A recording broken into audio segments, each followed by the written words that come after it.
Welcome to Community View. I'm Melissa Anderson. In the next few weeks, voters will decide on 3 St. George City candidates from a list of 6. We've decided to ask them all the same questions for a brief overview of their standings. And with me today is candidate Dannielle Larkin. Welcome, Dannielle, and thanks for being on the show. Thanks, Melissa. Tell me about yourself, what you do now, and why you want to run for this commission seat. What qualifies you? Okay. I've been living in St. George for 28 years. My husband and I own a local HVAC and plumbing business that's been in St. George in business for 50 years.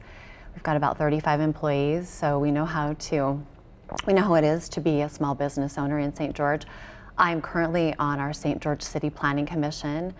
I have done a lot of local volunteer work. I have worked with the Bicycle Collective, and I'm currently the president of the Southern Utah Bicycle Alliance. I've been on the Art Around the Corner board, and I just love our community. It's a great place to live. So it sounds like you've got a lot of things to back you up there on your qualifications. What do you think are the most important issues that are facing the city of St. George right now? Well, because we're growing so rapidly, most of our important issues are in regards to growth. So things that are caused by growth, traffic and, just how people feel about the community as it grows. So I think that things like community cohesion and understanding like how we're going to grow, being smart about our growth so that we are effectively utilizing the infrastructure we already have. Those are kind of the things that seem to be the foremost in people's minds and that are the most stressful to them and causing them the most fear. What is your stance then on taxes, on roads, infrastructure, and going into the future? Okay.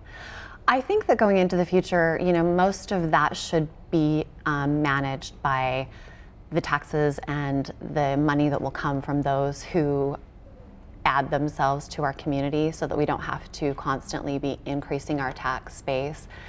Every once in a while, it's necessary for us to, do a big road project.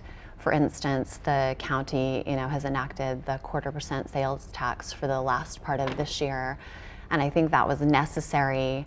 On occasion, we need to do those kind of things, those bigger projects that we need to fund. But for the most part, I think the way we've got our taxes structured right now, they're pretty good at taking the taxes that we're getting from people currently and managing them well within the city budget so that we keep our infrastructure healthy. And very briefly, so then are you in support of the Northern Corridor, which is another road? And what about Lake Powell Pipeline?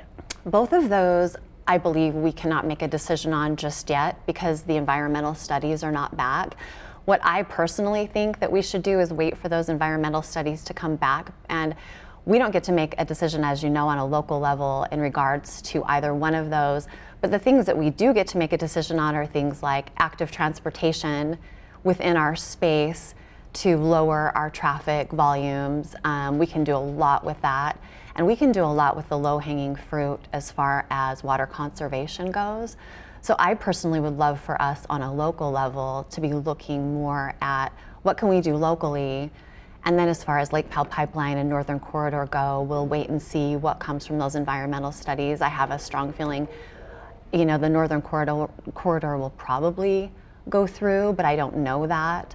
And my hope is that if it does, that it will be as environmentally conscious and friendly as it can possibly be.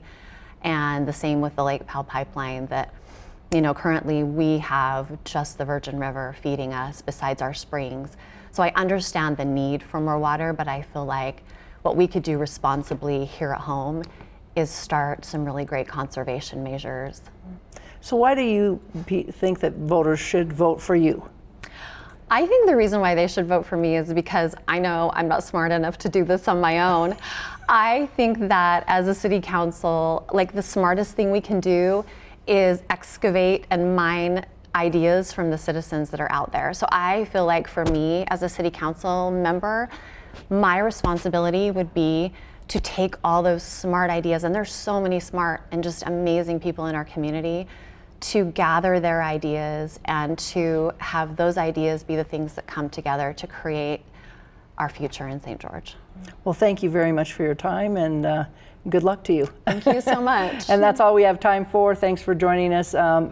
Be sure to tune in for more interviews with candidates prior to the election day. And remember to either vote by mail or in person, as your vote does make a difference.